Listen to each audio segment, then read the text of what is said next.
자, 오늘은 아주 오래된 시대로 천천히 걸어 들어가 볼게요. 종이가 없던 세계, 그러니까 글을 남기는 일이 지금처럼 가볍지 않았던 시대입니다.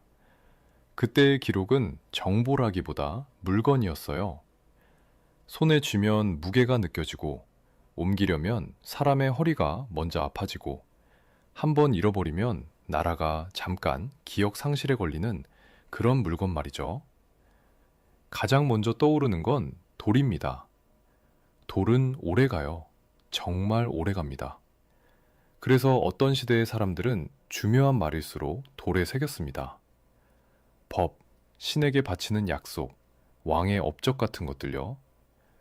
바빌로니아의 함무라비 법전이 자주 떠올려지죠. 기원전 18세기 무렵으로 알려진 그 법은 글자가 그냥 글자가 아니라 여기서부터는 네가 함부로 못한다 라는 경고처럼 돌에 박혀 있습니다. 듣기만 해도 단단하죠? 돌은 거짓말을 잘 안 합니다. 시간이 지나도 사람의 입처럼 말을 바꾸지 않으니까요. 그런데 돌의 문제는 너무 돌이라는 겁니다. 한 번 새기면 고치기 어렵고 한 번 만들면 옮기기 어렵습니다. 돌은 기록을 남기기엔 완벽하지만 기록을 널리 퍼뜨리기엔 너무 무겁습니다. 그러니까 돌은 대체로 한 곳에 세워두는 기록이 됩니다. 많은 사람이 보고 기억하되 어딘가로 들고 갈 수는 없는 기록. 그래서 사람들은 더 다루기 쉬운 재료로 눈을 돌립니다. 메소포타미아 쪽에서는 흙을 손바닥만한 판으로 빚어 그 위에 쐐기기 모양으로 글을 눌러 찍었습니다. 점토판이죠. 이 점토판들은 마치 작은 벽돌 같은 느낌이었을 거예요. 그리고 놀랍게도 이런 점토 기록은 시간이 지나며 오히려 더 오래 남는 경우가 많았습니다. 왜냐하면 불이 나면 다 타버릴 것 같잖아요. 그런데 점토는 불에 구워지면 더 단단해집니다. 불이 파괴가 아니라 보존이 되는 순간이 있었다는 겁니다. 기원전 7세기 무렵 아시리아의 아슈르바니팔 왕은 니네베에 엄청난 점토판 도서관을 만들었다고 알려져 있습니다. 왕이 전쟁만 한 게 아니라 기록을 모으는 데에도 집착했단 말이죠. 그리고 세월이 흐른 뒤 그 도시가 무너지고 묻혔다가 다시 발견되면서 수만 장의 점토판이 세상 밖으로 나옵니다. 한 왕의 집착이 몇천 년 뒤 우리에게 말을 걸어온 셈이에요. 내가 살던 시대는 이랬다 하고요. 하지만 점토판도 한계가 있습니다. 양이 많아지면 그건 도서관이 아니라 창고가 됩니다. 장부 하나가 상자 하나가 되고 상자 10개가 방 하나가 되고 방 10개가 창고가 되죠. 기록이 늘수록 나라가 똑똑해질 것 같지만 어떤 순간에는 기록이 너무 무거워서 나라가 느려집니다. 기록이 문명을 잡아당기는 느낌이에요. 이 무게의 문제를 조금 다르게 풀었던 곳이 이집트입니다. 그들은 나일강 주변에 파피루스를 얇게 붙여 두루마리로 만들었죠. 파피루스는 종이처럼 가볍고 글쓰기 편하고 무엇보다 휴대가 가능합니다. 기록이 처음으로 짐에서 두루마리로 바뀌는 순간이었을 거예요. 그래서 지중해 세계의 지식과 행정은 파피루스 같은 재료에 크게 기대게 됩니다. 그런데 여기에도 사건이 끼어들어요. 늘 그렇듯이요. 파피루스는 생산지가 한정돼 있습니다. 길이 막히면 공급이 흔들립니다. 전쟁이 일어나면 항로가 끊깁니다. 기록의 재료가 특정 지역에 묶여 있다는 건 지식과 행정의 숨줄도 같이 묶여 있다는 뜻이죠. 그래서 전해지는 이야기들 중에는 파피루스 공급이 막히자 다른 재료를 더 발전시켰다는 전설 같은 흐름도 나옵니다. 예를 들어 소아시아의 페르가몬에서 양피지가 발전했다는 이야기요. 이건 단순히 누가 누구를 견제했다 같은 야사로만 볼 게 아니라 그 시대 사람들이 얼마나 절박하게 쓰기 좋은 표면을 찾았는지 보여주는 장면이기도 합니다. 양피지는 동물 가죽을 다듬어 만든 재료죠. 질기고 오래갑니다. 종이보다 훨씬 오래 가요. 하지만 그만큼 비쌉니다. 책 한 권이 가죽 몇 장이 아니라 가죽 몇 마리가 되는 느낌이었을 겁니다. 그러니 책은 자연스럽게 귀족과 성직자, 국가 같은 큰 조직의 물건이 됩니다. 평범한 사람이 나도 책 한 권 갖고 싶다 라고 말하기 어려운 세상이죠. 여기서 묘한 긴장감이 생깁니다.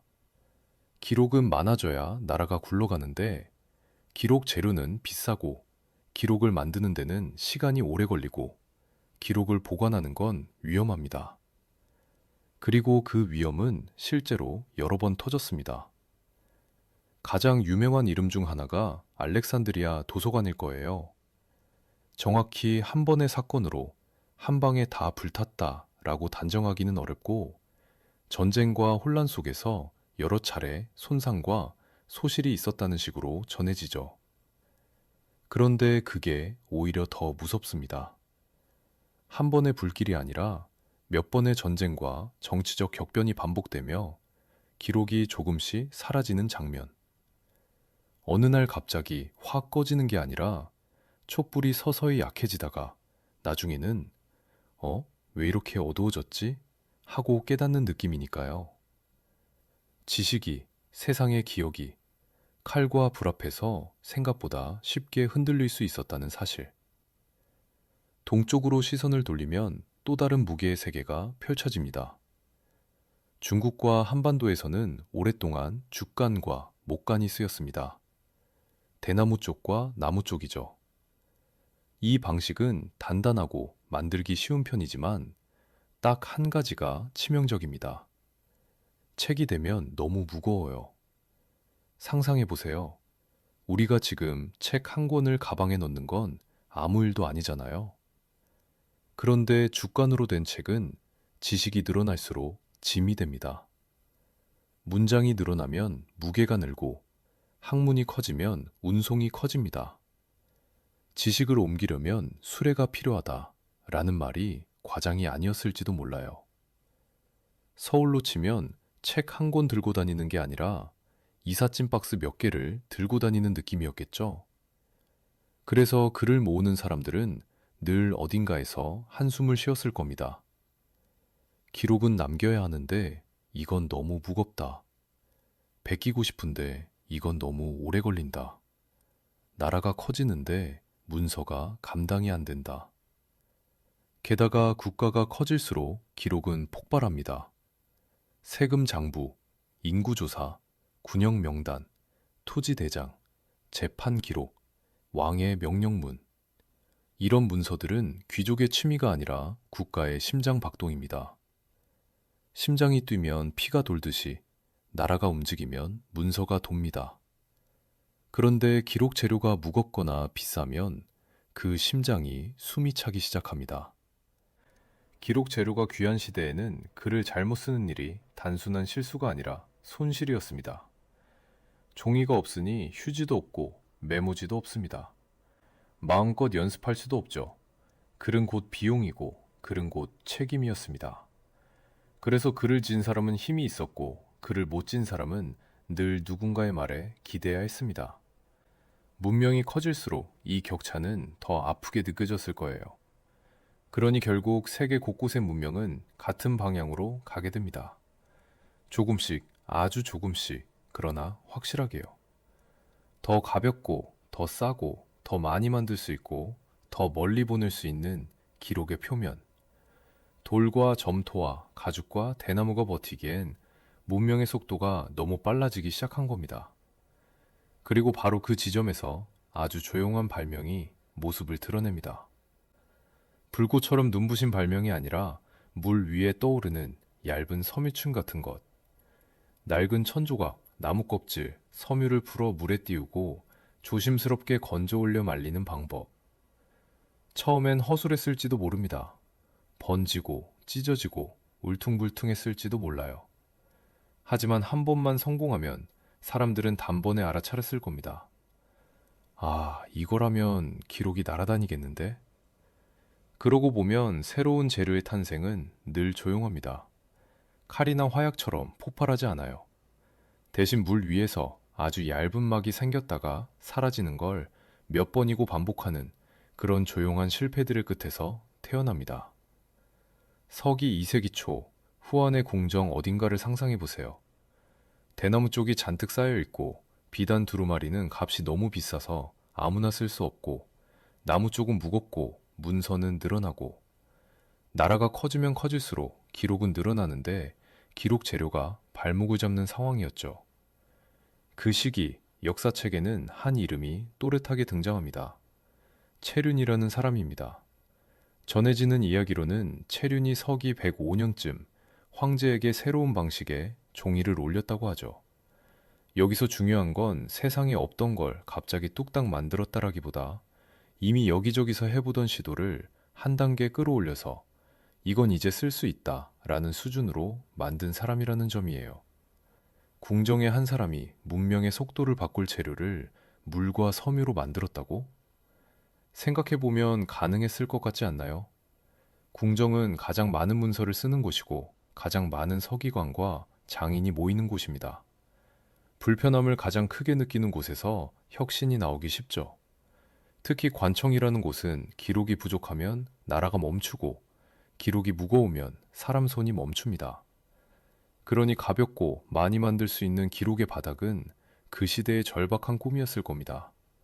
그 작업 과정을 아주 천천히 떠올려 보겠습니다. 당나무 같은 나무 껍질이든 삼 같은 섬유든 낡은 천조각이든 무엇이든 일단 섬유가 필요합니다. 그 섬유를 삶고 씻고 두들겨서 결을 풀어줍니다. 이 과정은 손이 많이 가고 시간이 많이 들어요.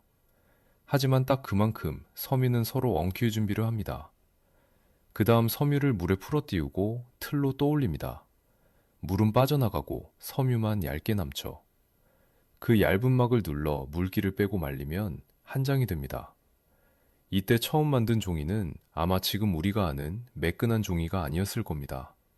거칠고 울퉁불퉁하고 먹이 번지고 약하고 그러니 초기 종이는 글쓰기보다 포장이나 덮개처럼 덜 중요한 용도로 먼저 쓰였을 가능성도 있어요. 그런데도 사람들은 그걸 보고 단번에 알았을 겁니다. 이건 가능성이다. 한 번만 더 다듬으면 대나무 쪽의 무게를 이길 수 있다.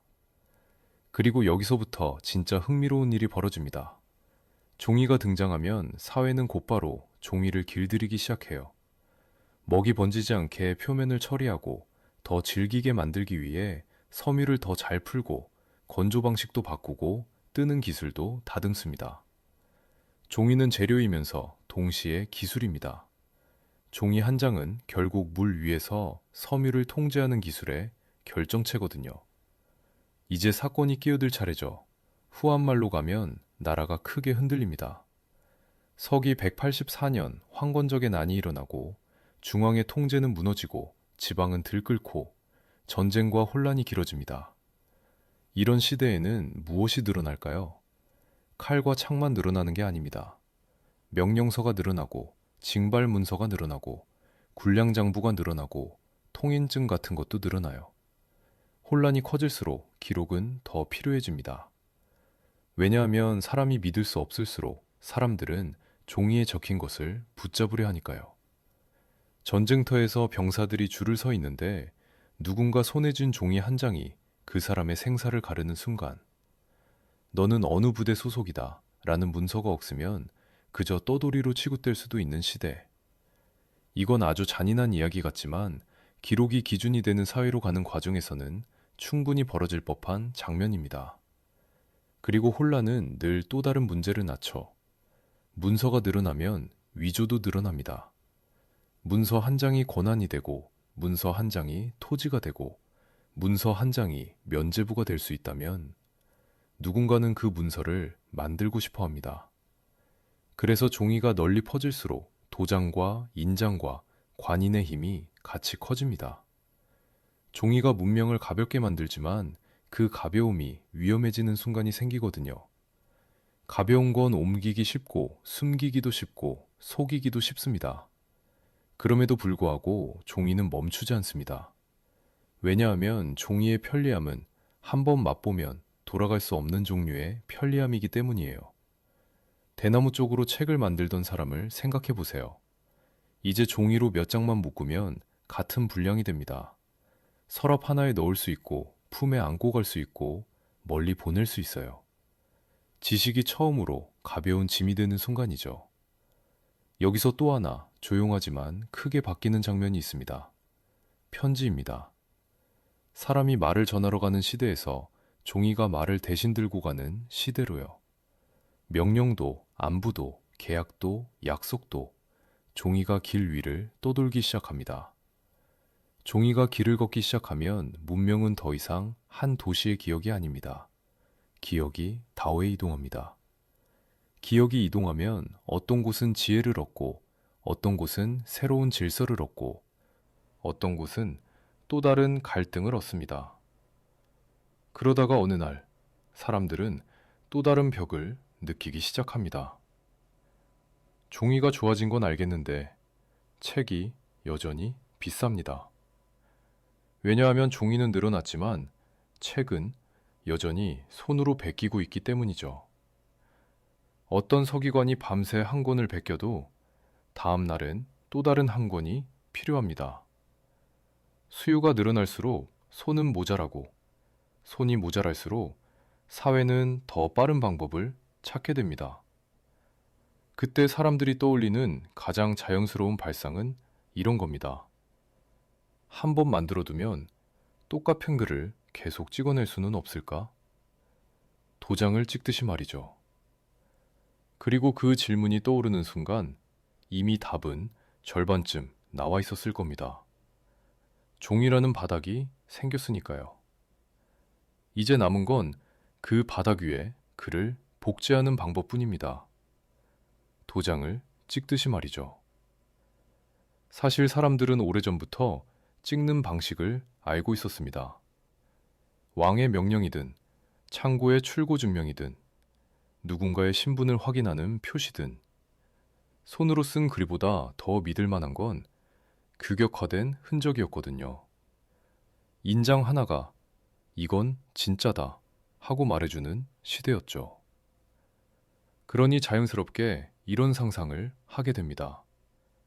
글도 도장처럼 찍어낼 수는 없을까? 처음에는 아주 단순한 방식부터 시작했을 거예요. 비단이나 종이에 글을 쓰는 것도 중요하지만 어떤 글은 변하지 않게 남겨야 하잖아요. 그래서 돌에 새긴 글을 탁본으로 떠내는 방식이 널리 쓰이기도 했습니다. 돌에 새긴 글 위에 종이를 붙이고 먹을 문질러 글자가 하얗게 떠오르게 하는 그 장면. 조용하지만 묘하게 감동이 있죠. 바람만 스쳐도 흔들리는 종이에 돌의 단단한 문장이 옮겨오는 느낌이니까요.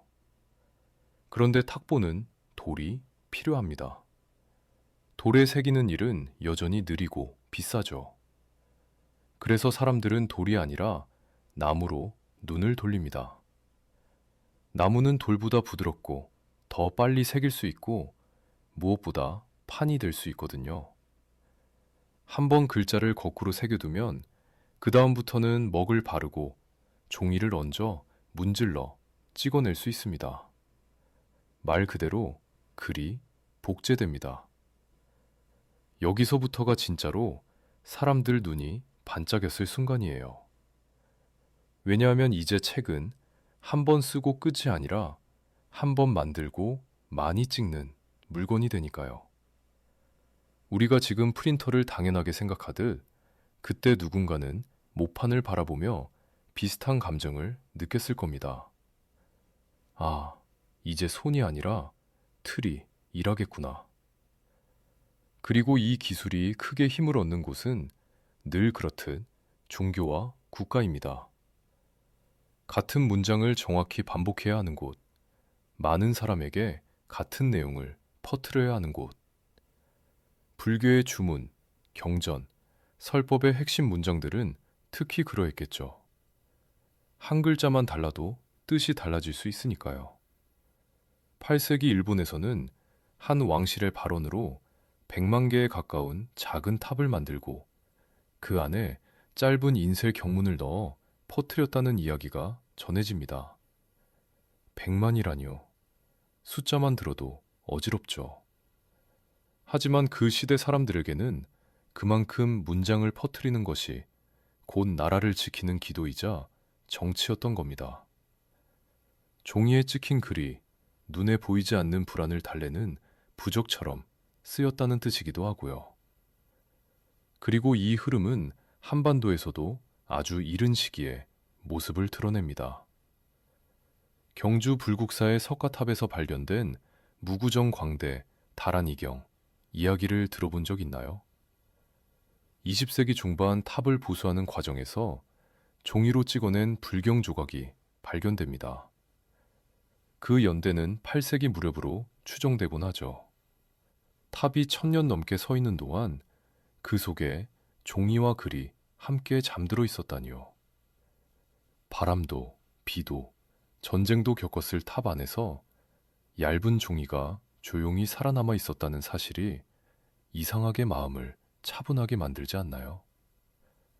기록은 사라진다고만 생각했는데 어떤 기록은 돌보다 오래 버티기도 한다는 걸 보여주니까요. 이제 시간은 더 흘러 당나라 시대로 갑니다. 당나라의 도시들은 거대했고 사람들은 많이 모였고 길은 멀리 뻗었고 전쟁과 반란도 있었습니다. 8세기 중반의 큰 혼란, 안사의 난 같은 사건이 지나가면서 사람들은 깨닫게 됩니다. 세상이 흔들릴수록 말은 더 빨리 변하고 소문은 더 사납게 번진다는 것.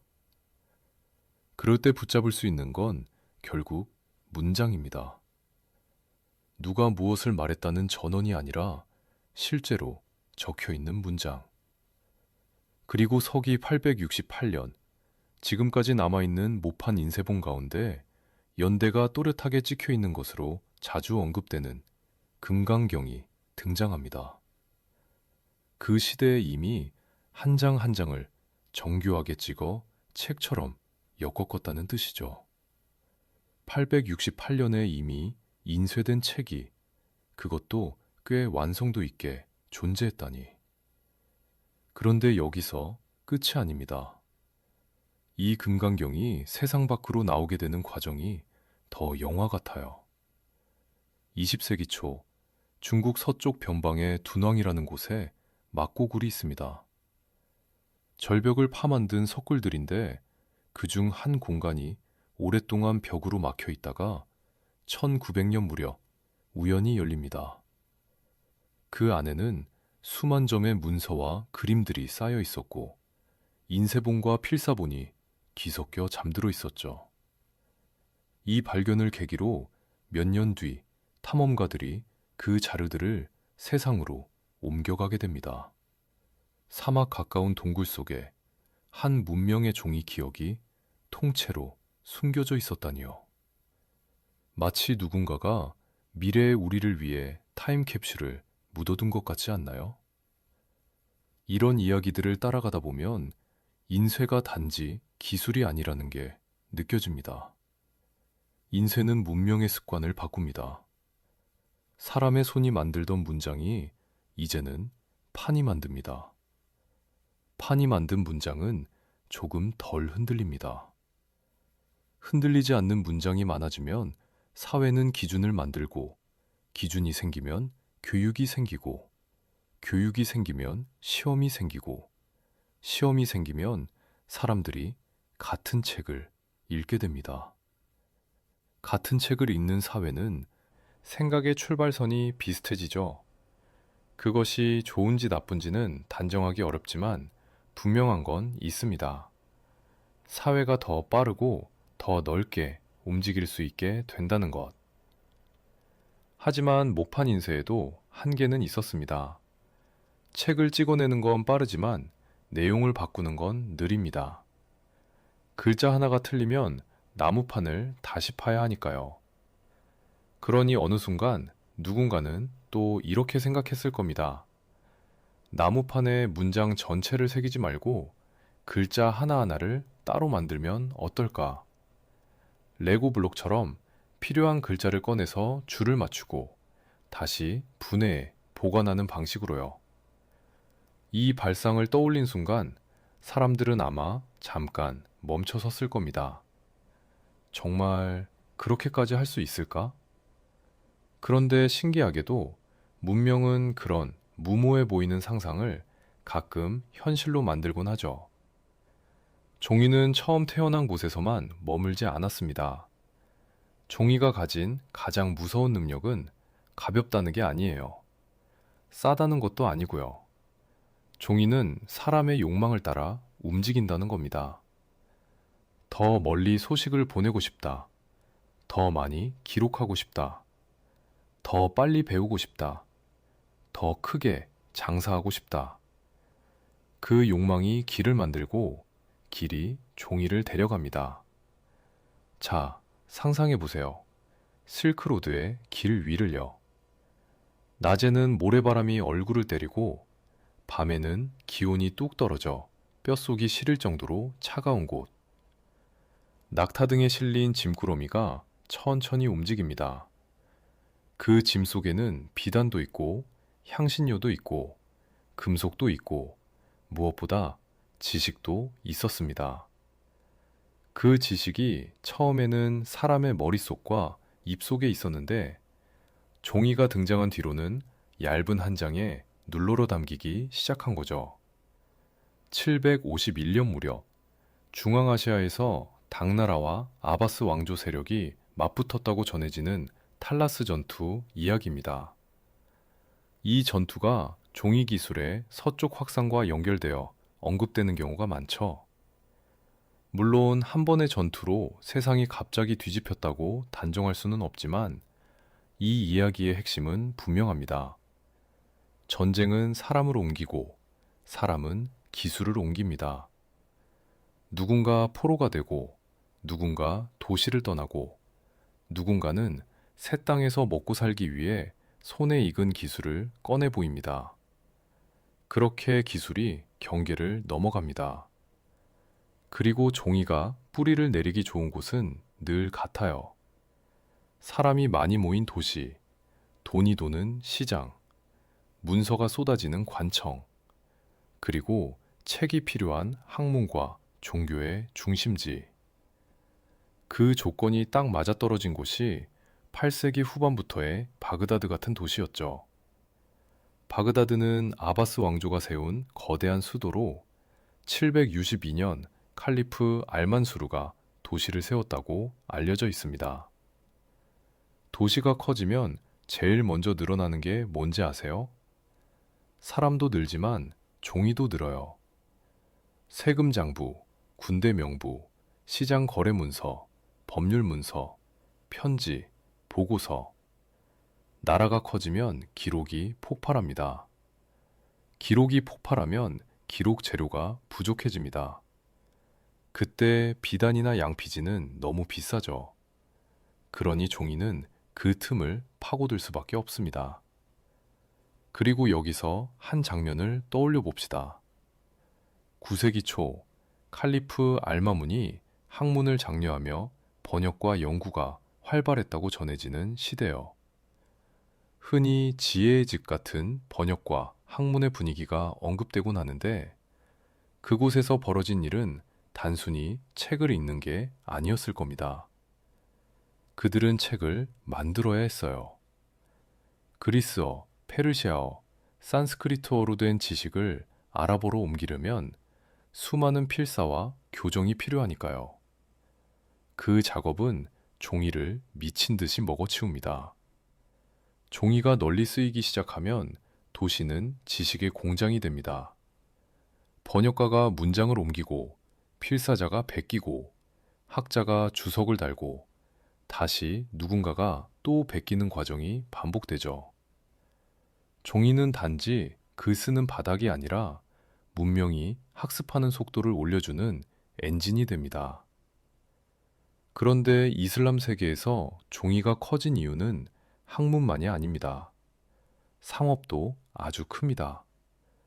도시가 커지고 시장이 활발해지면 거래는 말로만 하기 어렵습니다. 그때 네가 분명히 이렇게 말했잖아. 는 싸움으로 끝나기 쉽죠. 하지만 계약서는 다릅니다. 종이에 적힌 문장은 서로의 기억을 대신하는 증인이 됩니다. 그러니 상인들은 종이를 사랑할 수밖에 없어요. 상업이 종이를 키우고 종이가 상업을 더 멀리 보내고 그렇게 서로가 서로를 밀어 올립니다. 그 길은 서쪽으로 더 이어집니다. 지중해를 넘어 이베리아 반도 쪽으로요. 이때의 유럽은 아직도 양피지가 강했던 시대였지만 도시가 조금씩 커지고 문서가 늘어나면서 값싸고 많이 만들 수 있는 재료를 찾기 시작합니다. 전쟁도 그 수요를 밀어 올렸겠죠. 전쟁은 늘 문서를 부릅니다. 병사진발, 보급장부, 세금, 통행증, 명령서, 외교문서. 칼이 움직이면 종이도 따라 움직입니다. 12세기쯤 스페인 지역에서 종이 생산이 언급되는 흐름들이 있고 이후 이탈리아 쪽에서도 종이 생산과 기술이 성장해 갑니다. 특히 13세기 후반 이탈리아 파브리아노 같은 곳은 종이 생산 기술의 발전과 연결되어 자주 이야기되곤 하죠. 중요한 건 어느 도시가 최초냐가 아니라 이 시기의 유럽이 이제 종이를 필요로 하기 시작했다는 사실입니다. 문명이 커지면 결국 똑같은 결론으로 가요. 기록은 늘어나고 기록 재료는 더 싸고 더 많아야 한다. 그리고 여기서 또 하나의 소름 포인트가 있습니다. 종이가 퍼진다는 건 단지 기술이 퍼진 게 아니라는 겁니다. 종이가 퍼지면 글이 퍼지고 글이 퍼지면 표준이 퍼집니다. 법의 문장, 신앙의 문장, 상인의 문장, 학교의 문장. 같은 문장이 여러 도시에서 같은 모양으로 반복되기 시작하면 사람들의 생각도 조금씩 같은 방향으로 정렬됩니다. 아주 조용하게요.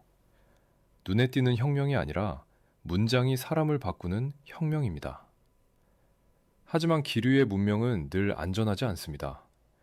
종이가 퍼지던 시대의 길에는 전쟁이 많았어요. 십자군 전쟁처럼 11세기 말부터 이어진 장기적인 충돌은 사람과 물자의 흐름을 뒤흔듭니다. 어떤 길은 막히고, 어떤 길은 더 열리고, 어떤 도시는 불타고, 어떤 도시는 더 커집니다. 종이는 길이 열리면 퍼지고, 길이 막히면 귀해집니다.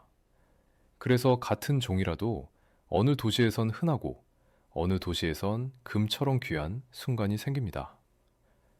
그리고 13세기로 들어가면 또 다른 거대한 움직임이 나타나죠. 몽골의 팽창입니다. 몽골 제국이 유라시아를 휩쓸며 전쟁과 정복이 이어지고 도시들이 무너지고 또 다른 길들이 열립니다. 어떤 곳에겐 재앙이지만 어떤 흐름에서는 교역망이 이어지며 사람과 기술이 더 멀리 움직이기도 합니다. 그런데 그 흐름의 끝에는 늘 한 장면이 있습니다. 1258년 바그다드가 함락되고 큰 파괴가 있었다고 전해지는 이야기요.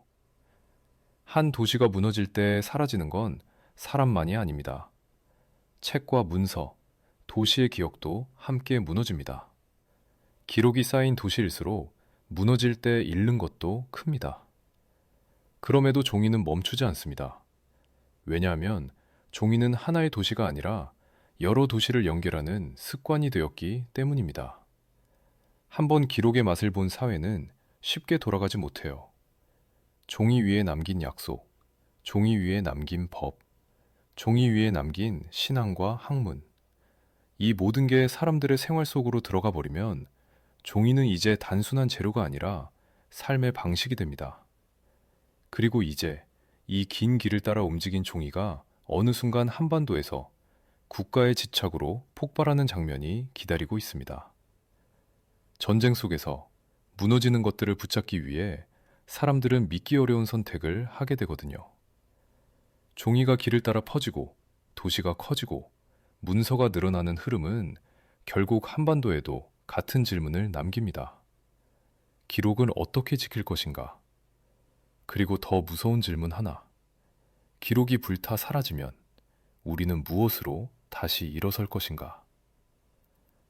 고려라는 나라는 불교가 깊게 스며든 사회였습니다.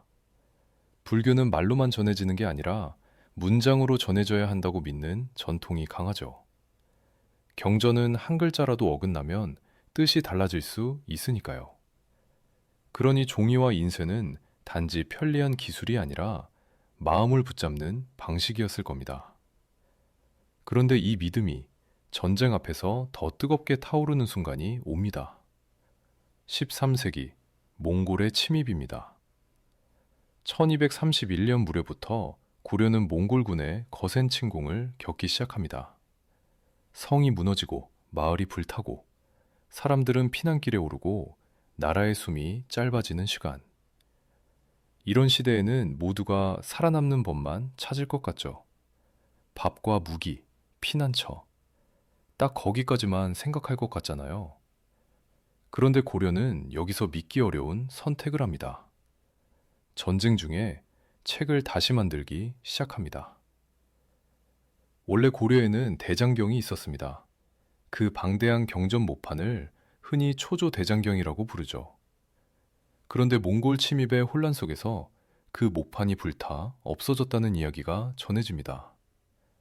불길이 지나가면 집만 타는 게 아닙니다. 도시의 기억, 나라의 기억도 타버립니다. 그때 사람들은 어떤 기분이었을까요?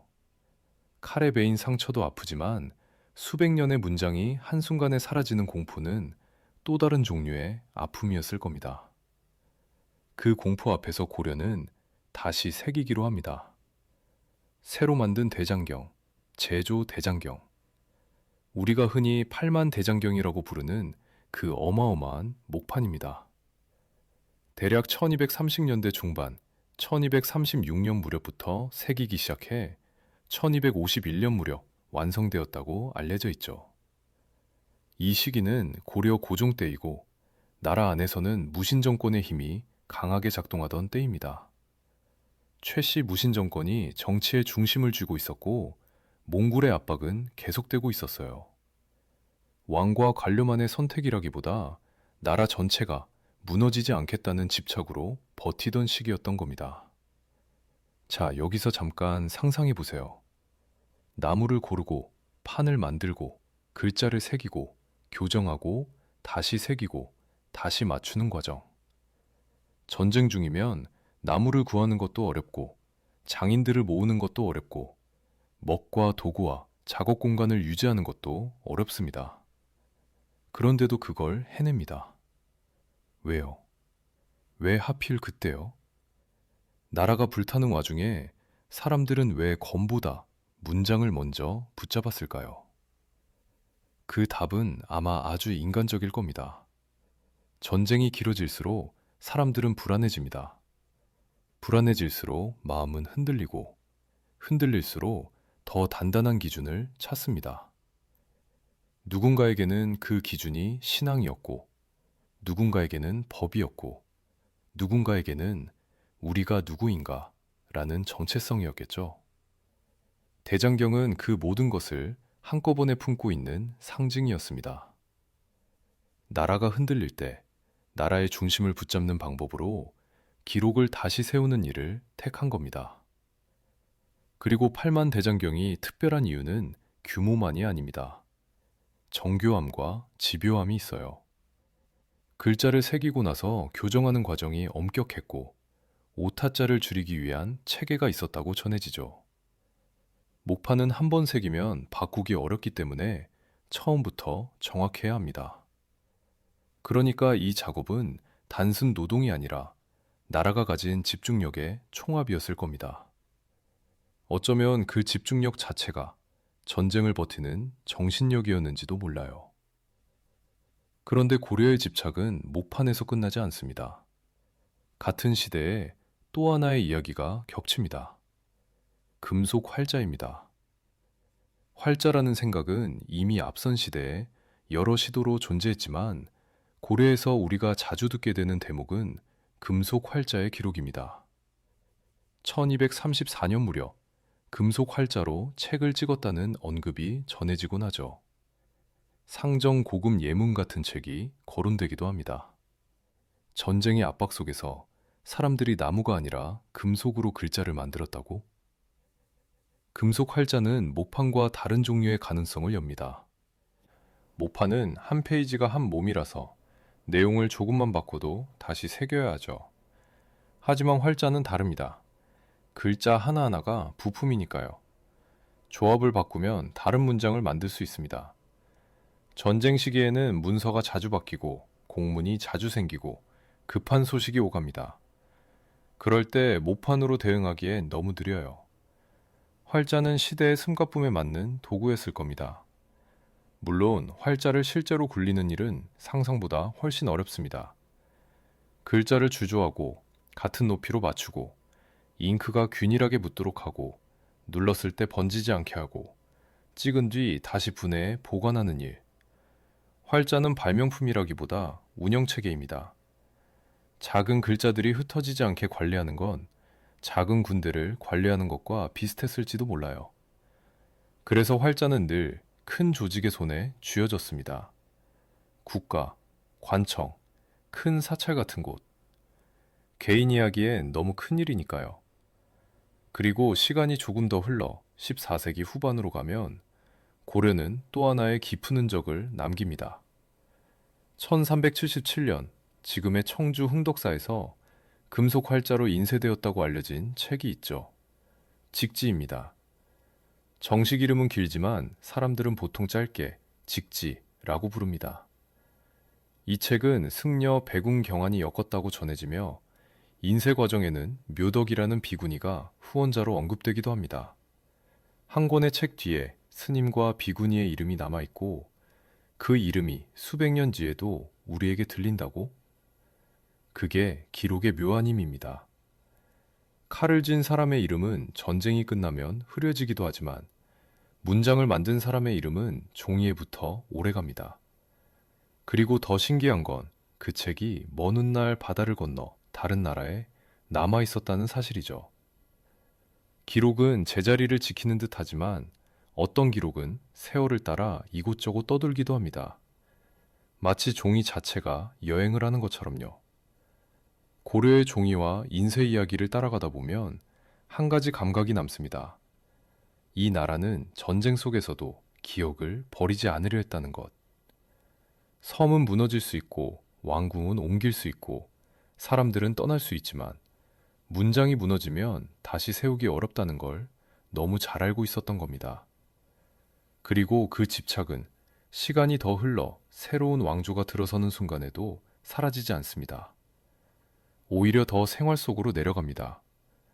집의 창문을 하얗게 밝히고 두 끝에서 먹이 번지지 않게 받쳐주고 나라의 시험과 법과 교육을 떠받치는 종이.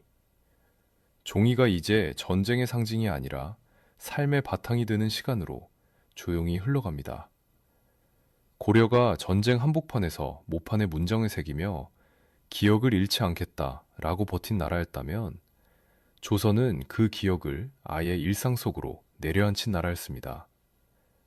종이가 왕의 서재에만 있는 게 아니라 백성의 창문에도 붙고 시장의 장부에도 눌러앉고 아이들의 입에서 나오는 글소리에도 스며드는 시대가 오죠. 조선이 시작되는 1392년 왕조가 바뀌었다는 건 단지 왕의 성씨가 바뀐 게 아닙니다. 나라를 운영하는 방식이 바뀌는 겁니다. 제도, 법, 인구, 토지, 세금, 군역 이런 것들이 촘촘해질수록 종이는 눈에 띄게 늘어납니다. 사람 하나가 태어나도 기록이 남고 땅 한마지기가 주인이 바뀌어도 종이가 필요해요. 종이는 이제 글 쓰는 바닥이 아니라 나라가 숨쉬는 종이패처럼 온 곳에 깔립니다. 그리고 조선에서 종이가 가진 가장 독특한 얼굴은 한지입니다. 당나무 섬유로 만든 한지는 질기고 오래가죠. 창호지로 붙여놓으면 햇빛을 부드럽게 거르고 바람은 막되 숨은 쉬게 합니다. 집의 벽과 창이 종이로 숨쉬는 나라. 이게 얼마나 이상한 장면인지 상상해 보세요. 어떤 나라들은 돌로 벽을 세우는데 어떤 나라의 집은 종이로 빛을 데웁니다. 종이가 단순한 기록 재료를 넘어 생활의 피부가 된 겁니다. 그런데요, 종이가 생활이 되면 그 다음엔 꼭 이런 질문이 따라옵니다. 정말 중요한 말은 어떻게 더 정확히, 더 멀리, 더 많이 퍼뜨릴까? 여기서 15세기 조선의 한 장면이 아주 크게 열립니다. 세종이라는 인물입니다. 1418년에 즉위한 세종은 흔히 성군으로 말하지만 그 성군이라는 말 속에는 한 가지 집요함이 들어 있어요. 말을 글로, 글을 백성에게 라는 집착말이죠. 1443년 무렵에 글자가 만들어지고 1446년에 반포되었다고 알려진 훈민정음 이야기는 너무 유명합니다. 하지만 가만히 생각해보면 이건 종이의 역사에서도 큰 사건입니다. 글자가 생긴다는 건 종이 위에 얹을 수 있는 목소리가 늘어난다는 뜻이거든요. 한자를 아는 사람만 기록하던 세계에서 더 많은 사람이 자기 말의 모양을 종이에 남길 수 있는 세계로요. 왕이, 백성이 글을 읽게 하려고 새 문자를 만들었다고? 이건 낭만적인 이야기처럼 들리지만 동시에 나라 운영의 현실이기도 합니다. 법과 명령을 널리 알리고 세금을 거두고 재판을 하고 군대로 움직이려면 말이 통하는 문자가 필요하니까요. 글자가 백성에게 가까워질수록 종이는 더 많은 사람의 손으로 내려갑니다. 종이가 특권에서 도구로 바뀌는 순간이에요.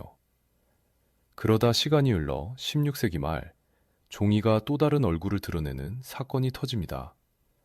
1592년 임진왜란입니다. 도요토미 히데요시가 일본을 통일한 뒤 조선을 통해 명나라로 가려 했던 그 전쟁. 전쟁은 칼과 불의 이야기지만 동시에 기록의 이야기이기도 합니다. 왜냐하면 전쟁이 시작되면 도시가 타고 관청이 타고 창고가 타면서 종이도 함께 타버리거든요. 여기서 한번 숨이 막히는 질문이 나옵니다. 나라가 타는 동안 그 나라의 기억도 같이 타버릴 뻔했다고? 조선 왕조실록 같은 국가의 기록들은 여러 곳에 나누어 보관하며 지키려 했습니다. 그런데 전쟁은 그 안전장치조차 무너뜨리죠. 불길이 지나간 자리에는 재만 남고 재 위에서는 누가 언제 태어났는지, 어떤 법이 있었는지, 어떤 약속을 했는지조차 흐려집니다. 그런 상황에서 사람들은 또 믿기 어려운 행동을 합니다. 목숨 걸고 기록을 옮겨 숨깁니다. 누군가는 사람부터 살고 봐야지 종이가 무슨 소용이냐 라고 말했을지도 몰라요. 그런데 누군가는 반대로 생각합니다. 기록이 사라지면 전쟁이 끝나도 나라가 돌아오지 않는다. 이게 기록의 무서운 점이에요. 기록은 당장 배를 채워주진 않지만 전쟁이 끝난 뒤 나라의 등을 세워줍니다. 임진왜란의 전쟁터를 떠올리면 종이는 늘 두 가지로 움직였을 겁니다.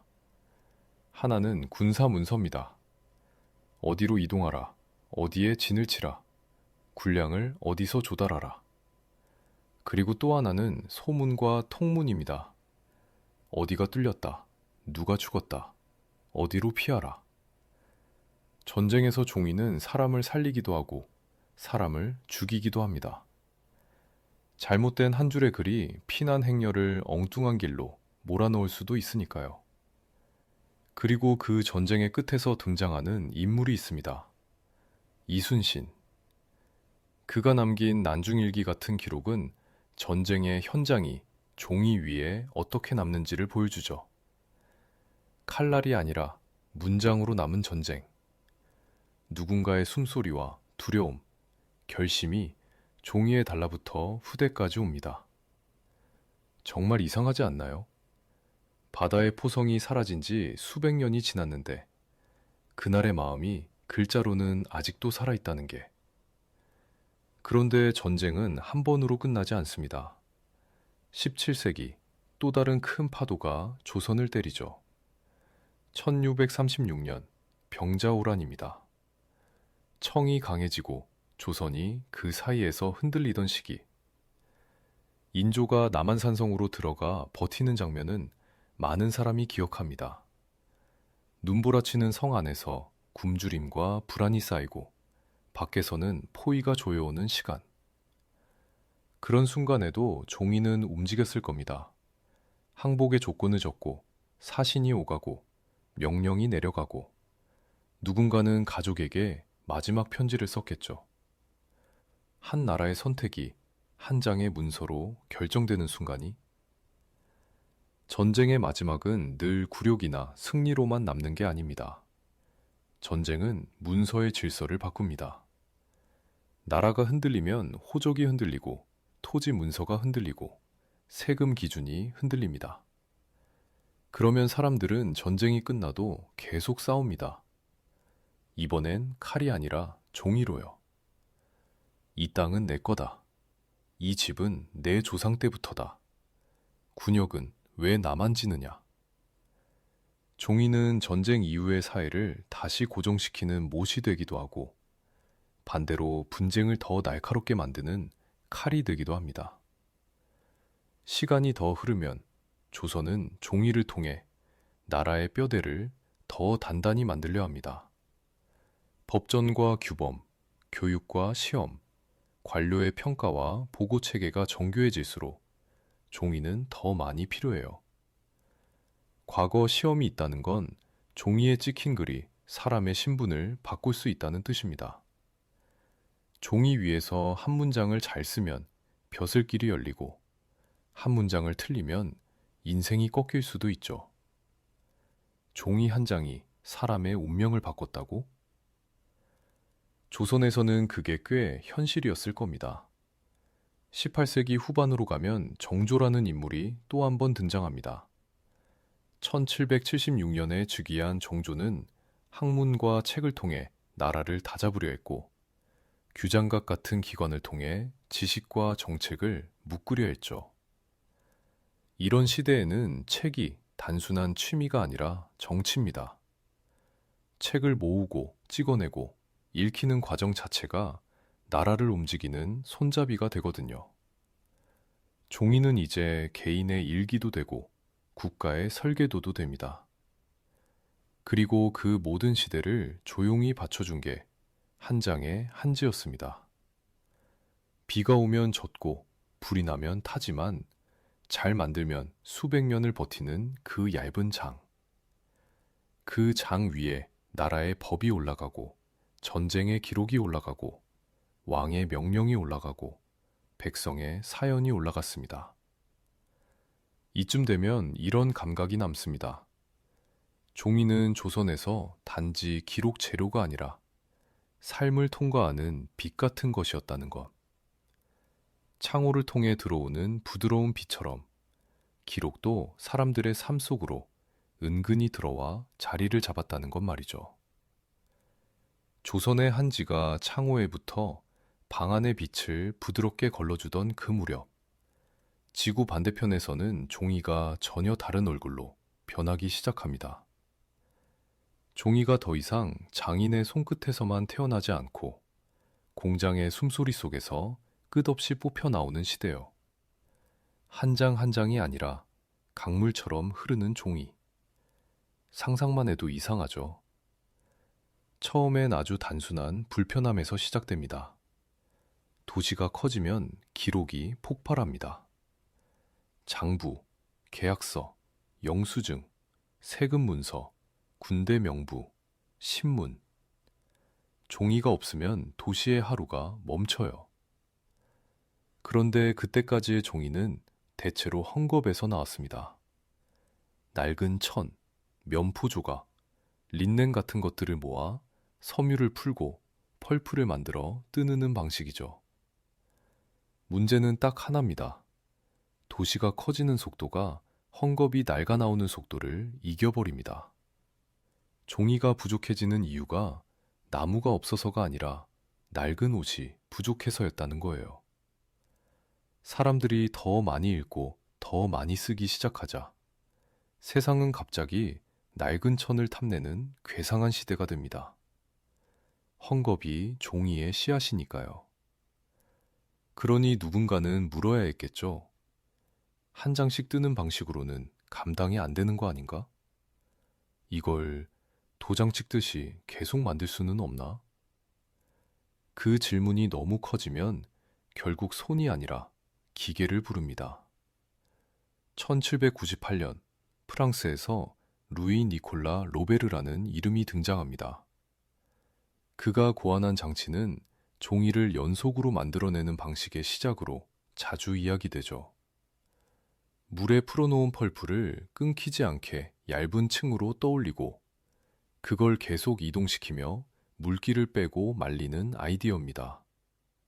종이를 한 장 한 장이 아니라 기다란 띠처럼 뽑아내는 발상이 이때부터 본격적으로 모습을 드러낸 겁니다. 하지만 발명은 언제나 현실의 벽을 만나죠. 기계를 만들려면 돈이 필요하고, 운영하려면 공장이 필요하고, 무엇보다 계속 돌아가도 고장나지 않는 구조가 필요합니다. 그래서 이 흐름은 영국으로 넘어가 더 크게 자랍니다. 19세기 초 포드리니어라는 이름으로 알려진 종이 기계가 본격적으로 등장해요. 그 과정에서 자본과 기술을 붙인 사람들이 있었고, 기계를 실제로 굴릴 수 있게 다듬은 기술자들도 있었습니다. 여기서 종이는 완전히 다른 생물이 됩니다. 더 이상 뜨는 것이 아니라 뽑히는 것이 되죠. 상상해 보세요. 공장 안에서 젖은 펄프가 넓은 망 위로 펼쳐지고 롤러가 물기를 짜내고 뜨거운 건조통을 지나며 점점 하얗게 말라가고 마지막엔 커다란 두루마리로 감겨 나옵니다. 그 두루마리는 마치 폭포가 얼어붙은 것처럼 거대합니다. 이제 종이는 장인의 숨결이 아니라 기계의 리듬을 담기 시작합니다. 그런데 이 기계가 세상을 바꾸는 이유는 종이를 많이 만들기 때문만이 아닙니다. 종이를 규격화하기 때문이에요. 두께, 폭, 질감이 일정해지면 인쇄도 더 빨라지고 책도 더 싸지고 신문도 더 자주 찍히게 됩니다. 그리고 신문이 자주 찍히면 무슨 일이 벌어질까요? 사람들이 같은 날, 같은 문장을 읽습니다. 어제의 소문이 아니라 오늘의 기사, 동네의 이야기뿐 아니라 다른 나라의 전쟁과 경제, 정치까지. 세상은 갑자기 넓어지고 마음은 동시에 불안해집니다. 종이가 싸지고 많아지자 사람들의 불안과 분노와 희망이 더 빨리 번지기 시작했다는 것. 19세기 유럽에서 혁명과 봉기가 연달아 터지던 시기를 떠올려 보세요. 1848년에 혁명 물결 같은 것들요. 도시의 광장에 사람이 모이고 거리에서 구호가 울리고 그 구호가 종이 위에 인쇄되어 더 멀리 퍼집니다. 전단, 소책자, 신문, 총칼만이 아니라 문장도 싸우는 시대가 됩니다. 어떤 문장은 사람을 일으켜 세우고 어떤 문장은 사람을 서로 갈라놓습니다. 종이가 많아질수록 말은 더 강한 무기가 되죠. 그러나 종이가 폭포처럼 쏟아지려면 재료가 필요합니다. 그런데 아까 말했듯 헝겊은 한계가 있어요. 도시가 커지는 속도를 못 따라옵니다. 그래서 인류는 결국 숲을 바라봅니다. 나무를 펄프로 만들면 훨씬 많은 종이를 만들 수 있지 않을까? 이때부터 종이는 헝겊의 시대에서 나무의 시대로 넘어가기 시작합니다. 19세기 중반, 특히 1840년대 무렵부터 목재를 갈아 펄프를 만드는 방식이 본격적으로 이야기되곤 하죠. 인간이 더 많이 읽기 시작하자 나무가 책이 되고 신문이 되고 영수증이 되기 시작했다는 것. 나무 펄프는 대량 생산에 유리하지만 또 다른 성격을 가져옵니다. 우리가 오래된 신문을 떠올려 보면 누렇게 변해 있잖아요. 잘 부서지고 손에 묻고. 그건 종이가 나무에서 왔기 때문에 나타나는 약점들이 겹친 결과일 수 있습니다. 즉, 종이는 싸지고 많아졌지만 영원히 버티는 데에는 약해지는 종류의 종이도 늘어나요. 기록이 대중화될수록 기록의 수명이 짧아지는 역설이 생기는 거죠. 정말 아이러니하지 않나요? 그리고 여기서 전쟁이 다시 등장합니다. 전쟁은 종이를 더 많이 먹고 동시에 종이를 더 부족하게 만듭니다. 19세기에는 나라들이 점점 더 큰 군대를 운영하고 더 복잡한 행정을 굴립니다. 징병, 보급, 철도 시간표, 부대 이동 명령, 지도 제작. 종이가 없으면 군대가 움직이기 어렵습니다. 그런데 전쟁이 길어지면 물류가 끊기고 재료가 부족해지고 공장도 흔들립니다. 종이가 필요할수록 종이가 귀해지는 기묘한 상황이 생겨요. 그리고 전쟁이 끝난 뒤에도 종이는 멈추지 않습니다. 오히려 전쟁이 남긴 상처를 문서로 정리해야 하니까요. 누가 어디에 살았는지, 누가 어떤 땅을 잃었는지, 어떤 보상을 받아야 하는지. 전쟁의 뒷정리는 종이 위에서 이루어집니다. 총성이 멎어도 종이는 바쁩니다. 그 무렵 종이는 또 한 번 사람의 삶을 아주 현실적으로 바꿔놓습니다. 교육입니다. 대중교육이 확대되면 교과서가 필요하고 교과서가 필요하면 종이가 더 필요합니다. 종이가 많아지고 값이 내려가면 책이 더 많은 집으로 들어갑니다. 책이 더 많은 집으로 들어가면 아이들의 언어가 달라지고 사고방식이 달라지고 사회의 속도가 달라지죠.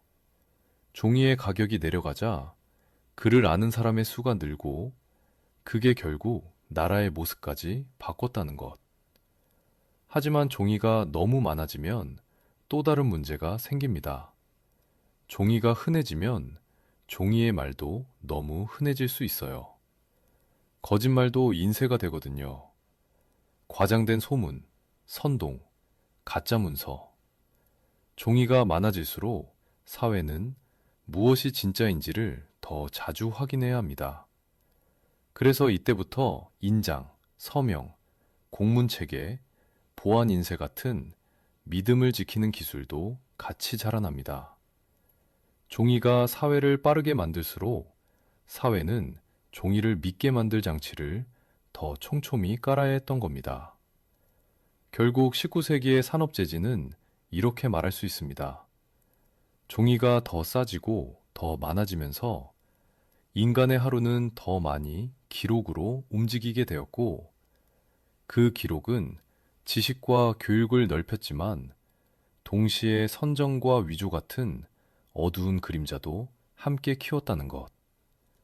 그리고 이제 시간은 20세기로 들어갑니다. 총과 포의 시대가 더 커지면서 종이는 단지 문명의 바닥이 아니라 전쟁의 혈관이 되어버립니다. 하늘에서 떨어지는 전단, 도시를 뒤덮는 포스터, 사람을 움직이는 신문 한 줄, 국가의 비밀을 숨긴 문서 한 장. 종이가 가장 가벼운 물질인데 가장 무거운 결정을 담기 시작하는 시대요. 20세기로 들어오면 종이는 이상한 자리에 서게 됩니다. 한쪽에서는 학교와 도서관을 채우며 지식을 넓히는 바닥이 되고 다른 쪽에서는 전쟁의 심장을 뛰게 하는 문서의 혈관이 됩니다. 총알은 몸을 뚫지만 종이는 마음을 뚫어요. 그리고 마음이 뚫리면 사람은 스스로 움직이게 되죠. 그래서 종이는 가장 가벼운 무기입니다. 1914년 1차 세계대전이 시작됩니다. 참호전, 포격, 철조망. 이런 장면이 먼저 떠오르지만 그 전쟁을 실제로 굴린 건 종이였습니다. 징집 통지서, 작전 명령서, 철도 운송 계획, 탄약, 식량 보급 장부, 전사자 명단, 야전 우편. 전선은 진흙탕인데 그 진흙탕 위로 종이가 날아다녀요. 종이가 없으면 수백만 명을 움직이는 전쟁은 혼란으로 부서져 버립니다. 전쟁터의 병사들이 총과 함께 종이를 들고 다녔다는 것. 그 종이는 지도를 접어놓은 것일 수도 있고 암호문일 수도 있고 집에서 온 편지일 수도 있습니다. 특히 편지는요.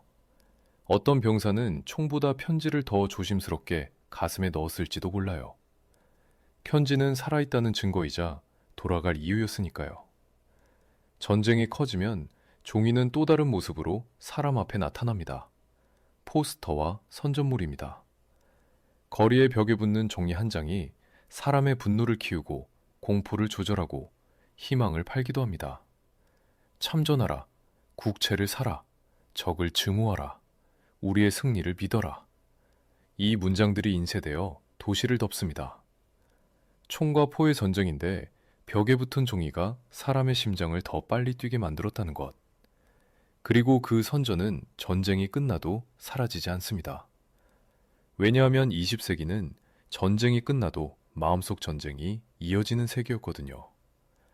대공황과 실업, 정치적 극단화가 이어지고 사람들은 더 강한 메시지를 원합니다.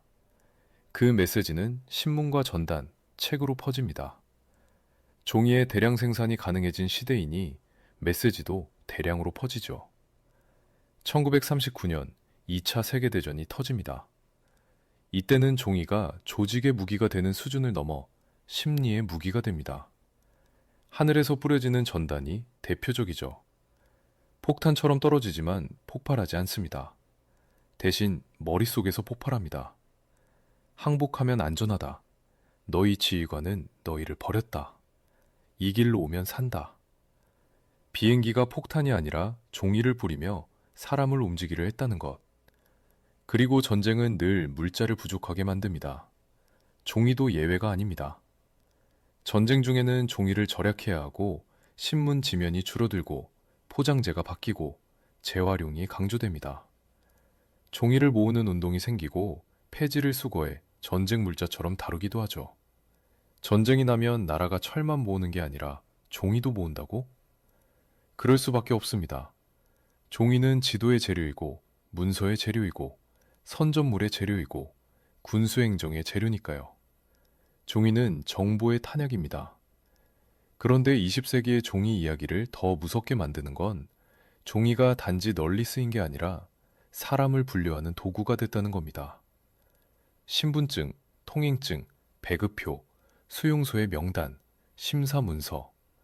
종이 한 장이 이 사람은 이쪽, 저 사람은 저쪽을 가르는 시대가 됩니다.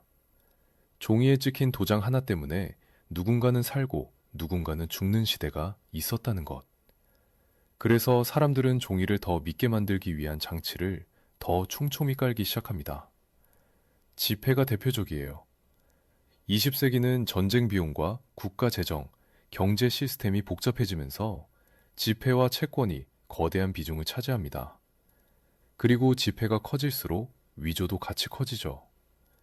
위조는 단순한 범죄가 아니라 국가의 신뢰를 공격하는 행위가 됩니다.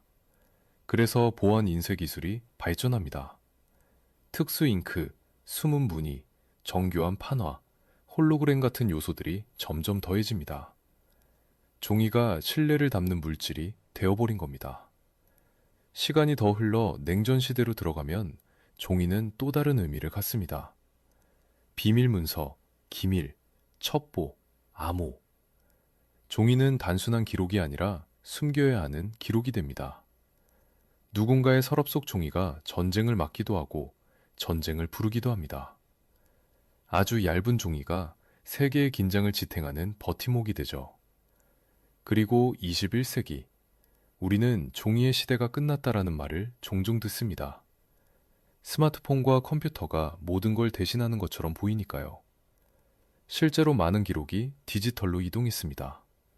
은행 업무, 계약, 소통, 사진, 지도. 종이 없이도 되는 일이 많아졌죠. 그런데 이상하게도 종이는 완전히 사라지지 않습니다. 왜 그럴까요? 디지털이 이렇게 강한데도 종이가 여전히 남아있는 이유가 있다고? 있습니다. 그리고 그 이유는 아주 인간적입니다. 첫째, 종이는 눈과 마음이 편합니다. 화면은 빛을 내지만 종이는 빛을 반사하죠. 오래 읽을수록 피로도가 달라요. 그래서 책은 여전히 종이로 남고 중요한 문서를 출력해 읽는 습관도 쉽게 사라지지 않습니다. 둘째, 종이는 멈춰있는 증거입니다. 디지털 파일은 복사도 쉽고 수정도 쉬워요. 반대로 말하면 언제든 바뀔 수 있다는 불안도 함께 가집니다. 그래서 법과 계약, 공문서는 여전히 종이의 형태를 완전히 버리지 못합니다. 물론 전자서명이 커지고 있지만 사람 마음속엔 아직 손에 잡히는 증거에 대한 집착이 남아 있어요. 셋째, 종이는 위기 때 강합니다. 전기가 끊기고 서버가 멈추고 통신이 마비되면 디지털은 순식간에 침묵합니다. 그때 남는 건 인쇄된 지도, 종이 매뉴얼, 종이 명부 같은 것들이죠. 이건 재난 현장에서 실제로 반복되는 장면입니다. 디지털 시대에 재난이 오면 결국 종이를 찾게 되는 순간이 있다는 것. 넷째, 종이는 기억의 냄새가 있습니다. 편지, 일기, 사진 앨범, 책갈피. 종이는 시간이 지나면 색이 바래고 손때가 묻고 모서리가 닳습니다. 그 다름이 오히려 기억이 됩니다. 디지털은 깨끗하지만 너무 깨끗해서 기억이 붙지 않는 느낌이 들 때가 있죠. 종이는 그 반대입니다. 기억이 묻습니다. 그렇다고 종이가 늘 선한 건 아닙니다. 종이로 퍼지는 가짜 뉴스와 선동은 여전히 존재합니다. 그리고 디지털 시대에는 그 속도가 더 빨라졌죠. 종이로 찍힌 선동물이 사진으로 찍혀 인터넷으로 퍼지고 인터넷에서 퍼진 음모론이 다시 종이책 형태로 포장돼 돌아오기도 합니다. 그러니 종이의 양날은 아직도 살아있습니다. 그럼에도 지금까지의 흐름을 따라오면 한 결론이 마음에 남을 겁니다. 종이는 단순한 재료가 아니라 인간이 믿고 싶은 것을 담는 그릇이었다는 것.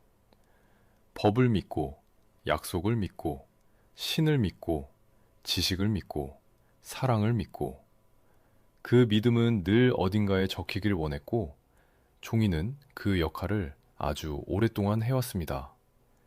그리고 이제 다음 이야기는 자연스럽게 미래로 이어집니다. 종이는 정말 사라질까요? 아니면 오히려 더 특별한 물건으로 살아남을까요? 기술이 더 발전하면 종이는 어떤 모습으로 변할까요? 사람들이 더 빨리 바뀌는 시대에 종이는 어떤 방식으로 사람을 붙잡아 들까요? 사람들이 종이는 이제 끝났다 라고 말할 때마다 종이는 이상하게도 더 오래 살아남아 왔습니다. 라디오가 나오면 신문이 죽을 것 같았고, TV가 나오면 책이 사라질 것 같았고, 인터넷이 나오면 종이는 진짜로 멸종할 것 같았죠.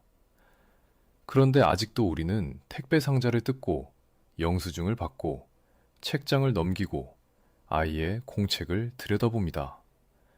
심지어 중요한 날에는 여전히 종이에 적힌 것을 믿습니다. 계약서, 증명서, 졸업장, 상장, 청첩장 같은 것들요. 인류가 달에 가고 손바닥에서 세계의 뉴스를 읽는 시대가 됐는데도 종이는 여전히 의식의 무대에 서 있다는 겁니다. 미래의 종이를 이야기하려면 먼저 아주 솔직한 사실부터 인정해야 합니다. 종이는 앞으로도 줄어들 겁니다. 특히 반복되는 행정문서나 단순 기록, 일상소통은 디지털이 더 편해요. 종이는 불편합니다. 젖고, 타고, 찢어지고, 보관도 어렵죠. 기업과 정부는 비용을 줄이고 싶어 하고 사람들은 빠른 걸 원합니다. 그래서 종이가 사라지는 영역은 분명히 커질 거예요. 그런데 동시에 종이가 절대 사라지지 않는 영역도 남습니다. 바로 인간이 쉽게 포기하지 못하는 욕망이 붙어 있는 영역입니다. 첫 번째는 증거입니다. 미래가 갈수록 가짜가 더 정교해질 거예요. 사진도, 영상도, 목소리도 믿기 어려워지는 시대가 온다고 하죠. 그럴수록 사람들은 오히려 한 번 찍히면 바뀌기 어려운 것에 대한 갈증을 느낄 가능성이 큽니다. 그래서 종이는 완전히 사라지기보다 오히려 더 단단한 형태로 남을 수 있습니다. 종이가 지금처럼 단순한 흰 종이가 아니라 인증 기능을 가진 종이로요. 예를 들어 미래의 종이에는 눈에 보이지 않는 보안 섬유가 들어가고 빛을 비추면 무늬가 나타나고 특정 각도에서만 보이는 미세 문양이 들어갑니다. 이미 지폐가 그 방향으로 가고 있죠. 앞으로는 증명서나 중요한 계약에도 비슷한 기술이 더 들어갈 수 있습니다. 종이가 스마트해져서 종이 자체가 내가 진짜인지 아닌지를 말해주는 시대가 올 수 있다는 것. 두 번째는 감각입니다. 사람은 정보만 먹고 살지 않습니다. 촉감과 냄새와 소리도 먹고 살아요. 종이의 바스락거림, 책장을 넘기는 리듬, 잉크가 스미는 저, 손때가 묻은 모서리. 이런 것들은 디지털이 완벽하게 대체하기 어렵습니다. 그래서 미래의 종이는 더 프리미엄이 될 가능성이 큽니다. 지금도 특별한 사람들은 특별한 노트에 글을 쓰고 특별한 책을 소장하죠. 앞으로는 더 그럴 거예요. 종이가 사라지지 않는 게 아니라 희귀해지면서 오히려 더 값어치가 올라가는 방향으로요. 세 번째는 교육과 집중입니다. 디지털은 빠르지만 그만큼 산만합니다. 알림이 울리고 화면이 바뀌고 다른 창이 열리죠. 반면 종이는 한번 펼치면 도망가지 않습니다. 종이는 조용합니다. 미래의 사람들이 더 산만해질수록 종이는 오히려 집중을 위한 도구로 살아남을 가능성이 있어요. 아이가 글씨를 배우는 첫 순간에는 여전히 종이가 필요할 겁니다. 손의 근육이 글자를 기억하니까요. 타이핑은 손가락이 기억하지만 필기는 몸 전체가 기억합니다. 네 번째는 예술과 의식입니다. 어떤 것은 편리해서가 아니라 의미가 있어서 남습니다. 결혼식에서 종이 청첩장을 주는 이유는 정보 전달이 아니라 마음 전달이죠. 장례식에서 종이에 적힌 이름이 슬픔을 더 또렷하게 만드는 것처럼요. 미술에서도 종이는 여전히 강력합니다. 먹이 번지는 질감, 붓의 호흡, 종이가 붓는 여백의 온도. 이런 것들은 디지털 화면에서 완전히 똑같이 나오지 않습니다. 그런데 미래의 종이에서 가장 중요한 변화는 재료일지도 모릅니다. 지금까지 종이는 숲과 깊게 연결되어 있었죠. 나무를 베고 펄풀을 만들고 공장에서 뽑아냈습니다. 그래서 종이는 늘 환경 문제와 연결되어 논쟁을 낳았습니다. 하지만 미래에는 종이의 재료가 더 다양해질 수 있어요. 대체 섬유, 농업 부산물, 더 효율적인 재활용 시스템. 종이가 한번 쓰고 버리는 것이 아니라 돌려 쓰는 것으로 더 강하게 자리 잡을 수도 있습니다. 종이가 환경 파괴의 상징으로 욕을 먹다가 어느 순간 순환 경제의 대표가 되어 칭찬을 받는 시대가 올 수도 있다는 겁니다. 어쩌면 버려진 것들이 다시 종이가 되는 기술이 더 발전하면서 종이는 오히려 더 친환경적인 재료로 자리 잡을 수도 있죠. 그리고 마지막으로 가장 영화 같은 가능성이 하나 있습니다. 우리가 미래를 상상할 때 자주 놓치는 장면이죠. 디지털이 멈춘 날입니다. 전기가 끊기고 통신이 마비되고 서버가 다운되고 지도 앱이 먹통이 되고 결제가 안 되는 날. 그날 사람들은 갑자기 종이가 얼마나 든든한지 깨닫게 될 겁니다. 종이 지도, 종이 매뉴얼, 종이 명부, 종이로 인쇄된 연락망. 미래의 어느 날, 사람을 살리는 건 AI가 아니라 인쇄된 한 장이 될 수도 있다는 것. 그래서 종이의 미래는 이렇게 말할 수 있을 것 같아요. 종이는 줄어들지만 사라지지 않는다. 종이는 평범해지기보다 특별해진다. 종이는 싸고 흔한 물건에서 의미와 증거와 감각을 담는 물건으로 남는다. 어떤 사람은 여전히 밤에 책장을 넘기며 잠이 들고, 어떤 사람은 여전히 편지 한 장을 접어 마음을 전하고, 어떤 사람은 여전히 종이에 적힌 한 줄의 문장으로 삶을 바꿀 겁니다. 종이는 가볍지만 종이가 담는 것은 늘 무거웠어요. 법과 신앙과 전쟁과 사랑과 기여. 그 무거운 것들이 사라지지 않는 한 종이도 형태를 바꿔가며 계속 남아있을 겁니다.